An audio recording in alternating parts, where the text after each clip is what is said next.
네, 사주 재테크입니다. 지난 시간까지는 이제 우리가 용신에 대해서 살펴봤는데요.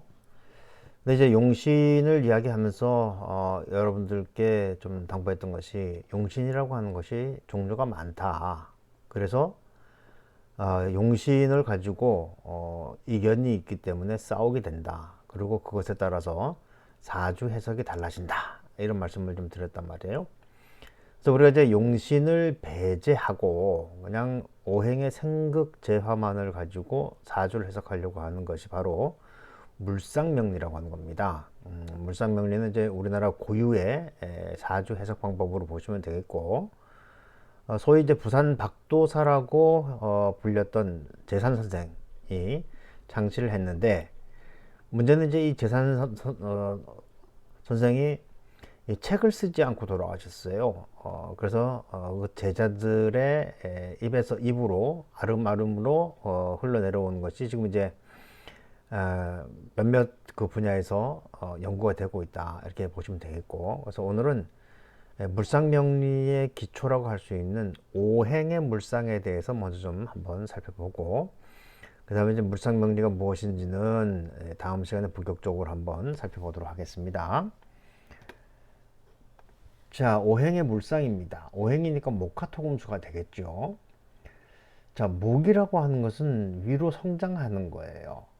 그래서 나무, 목재, 섬유, 교육, 인재, 사람, 건축물, 출판 이런 것들을 의미하고, 아마 오행 중에서는 유일하게 중력을 거스르는 그런 모습을 보인다는 거죠.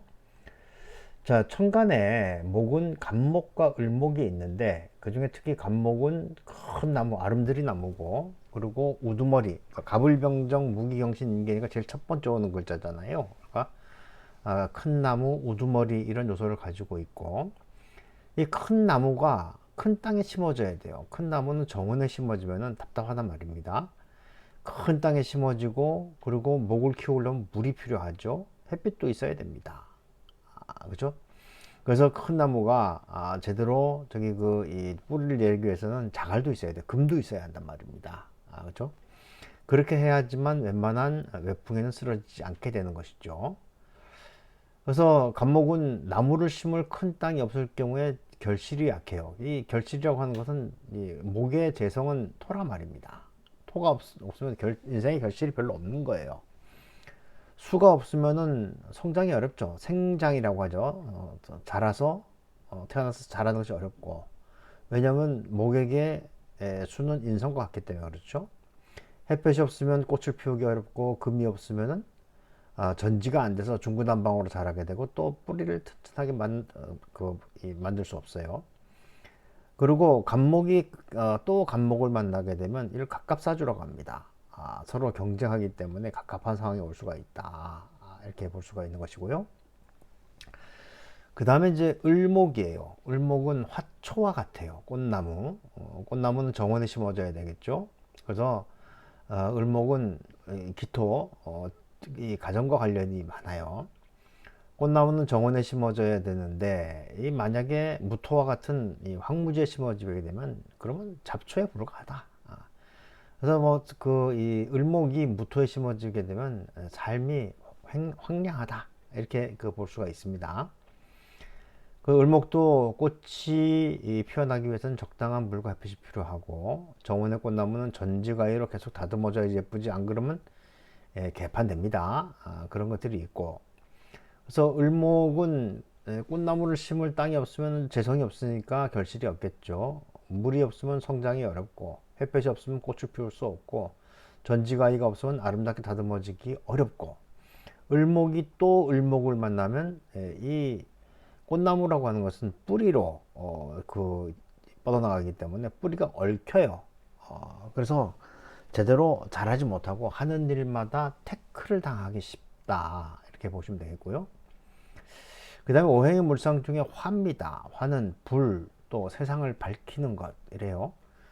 의미하는 것은 교육, 아름다운 것, 또 눈에 보이는 것, 정신세계도 있고, 그 병화는 보이는 것, 정신세계는 정화, 종교, 주식, 방송, 예술, 관광, 레저, 전기전자, 컴퓨터 뭐 이런 것들을 이제 의미한다고 이제 보시면 되겠고, 그 중에 이제 병화는 이 태양이에요.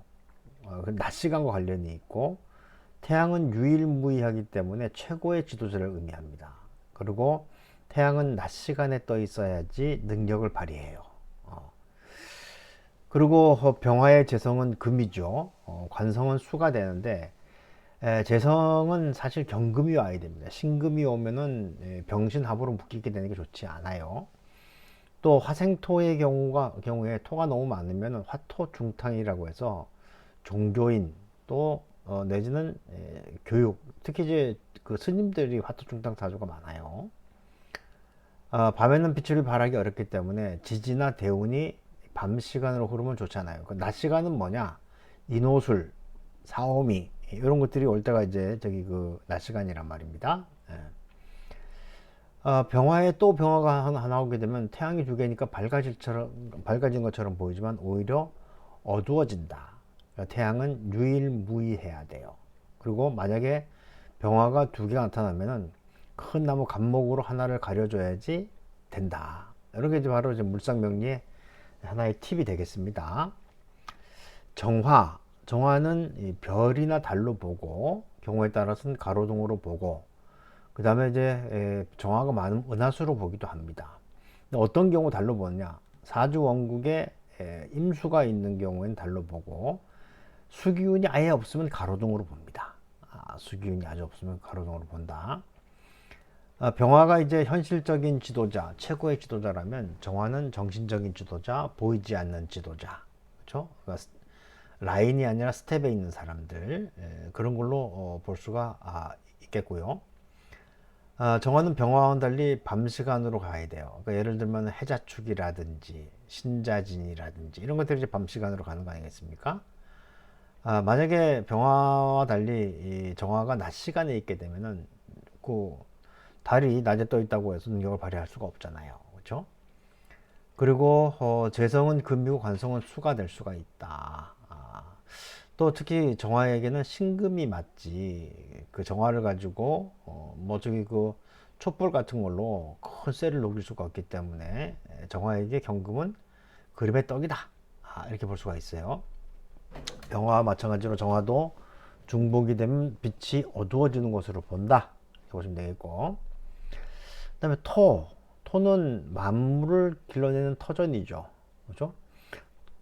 땅이 있는데 거기 나무도 없고 곡식도 없으면 뭐 완전히 황무지 아니겠습니까? 상징하는 것은 땅일고 또 흙이고, 그리고 부동산, 종교, 터전, 조상, 고향, 교육 이런 것들인데, 이 물상을 이제 말씀드리면 이 물상이 의미하는 것을 잘 알고 계셔야지 내가 어떤 쪽에 저기 이 재능이 있는지, 또 만약에 내가 재테크를 할 때는 아파트로 할 것인지 땅으로 할 것인지 아니면 주식으로 할 것인지 이런 것들을 알게 된단 말입니다. 자, 그 중에 이제 토 중에 넓은 땅은 무토예요. 무토는 넓은 땅, 그리고 광활한 밭과 같은 거죠. 이 밭이 제 기능을 하기 위해서는 나무 또는 곡식이 심어져 있어야 돼요. 토에게 있어서 나무는 관성이죠. 그래야지만 저기 그 통제를 받는단 말이에요. 곡식을 길러내기 위해서는 적당한 물과 햇빛이 필요하고, 곡식이 다 길러지면 추수를 해야 되니까 연장, 금이 필요하다. 낫이나 이런 걸 쓰기 위해서.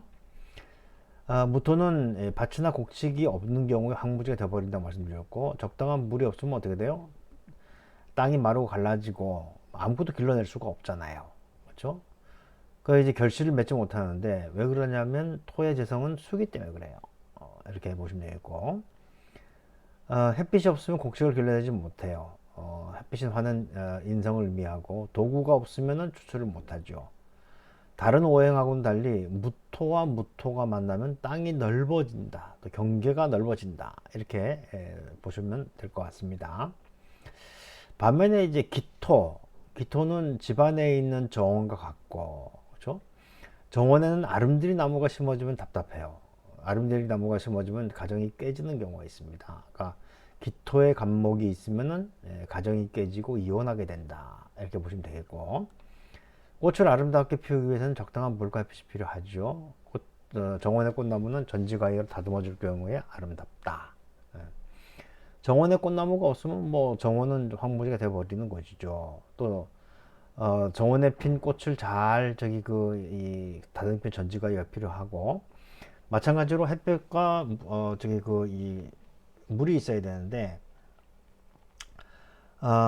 이 뭡니까, 저기 기토에는 임수 같은 건 필요 없어요. 그냥 개수만 있어도 충분하다, 이렇게 보시면 될 것 같고, 기토와 기토가 둘이 만나게 되면 이건 좀 문제가 있어요. 이렇게 되면 땅이 넓어진다기보다는 가정이 둘이라고 얘기했는데, 꼭 가정만 둘이 있는 게 아니고 전공이 둘, 직업이 둘, 뭐 이렇게 볼 수가 있습니다. 물론 가정도 둘이 될 수 있어요. 그러니까 결혼을 두 번 할 수 있는 그런 상황도 올 수 있다는 거 기억하시면 되겠고, 기토는 이 구획이 정해진 땅이기 때문에 무토를 저기 그 기반으로 한 사람들은 전국구, 국회의원이나 이런 것 가능하지만, 기토 같은 경우는 이제 지방선거, 그렇죠? 지자체에 나가기 위해서는 기토가 있으면 오히려 더 유리하다, 이렇게 볼 수가 있겠습니다.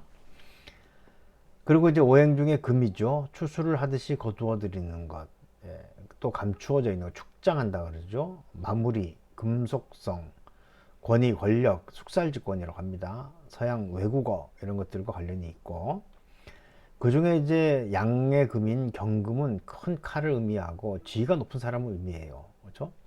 그런데 이 경금, 신금도 마찬가지입니다만은 금은 무조건 수가 있어야 됩니다. 그래야지만 능력을 발휘할 수 있어요. 왜냐하면 우리가 칼을 벼를 때 물을 가지고 벼르게 되잖아요. 그렇죠? 그래서 금은 무조건 물속에서 놀아야 되고, 그래 능력을 발휘한다고 합니다. 큰 칼을 제대로 쓰기 위해서는 손잡이인 목이 꼭 필요합니다. 목. 금액의 목은 재성이 되니까 그걸 잘 쓰게 되는 것이죠. 근데 문제는 칼의 저기 관성이 화예요. 근데 칼은 이미 만들어질 때 풀무질을 할 때 화를 썼기 때문에, 그 다음에 다 만들어진 다음에 화가 오게 되면 어떻게 됩니까? 칼이 무뎌지잖아요. 그리고 화는 잘못하면 저기 이 경금의 재성인 목을 태울 수가 있어요. 그래서 이런 것들은 균형을 이루어야 한다는 거죠. 토가 너무 많으면 칼이 흙 속에 묻혀버리게 된다.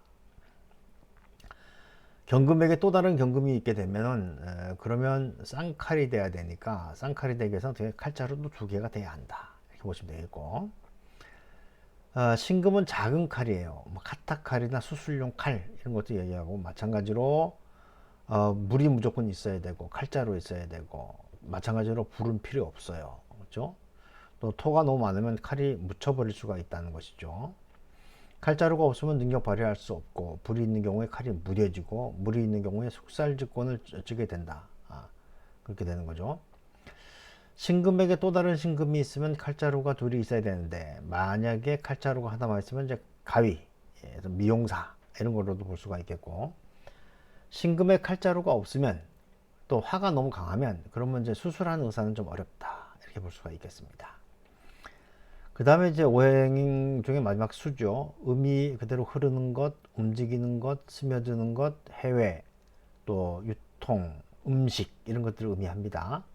그 중에 임수는 큰 강물이나 호수를 얘기하는, 바다도 마찬가지입니다. 물은 제방토가 있어야지 되는데, 이건 무토가 있어야 돼요. 무토가 없으면은 어떻게 돼요? 지멋대로 흘러다닌다. 안 좋다. 또 주변에 나무가 있어야지 수위 조절이 가능하고, 또 정화를 시켜줍니다. 탁수가 되지 않아요.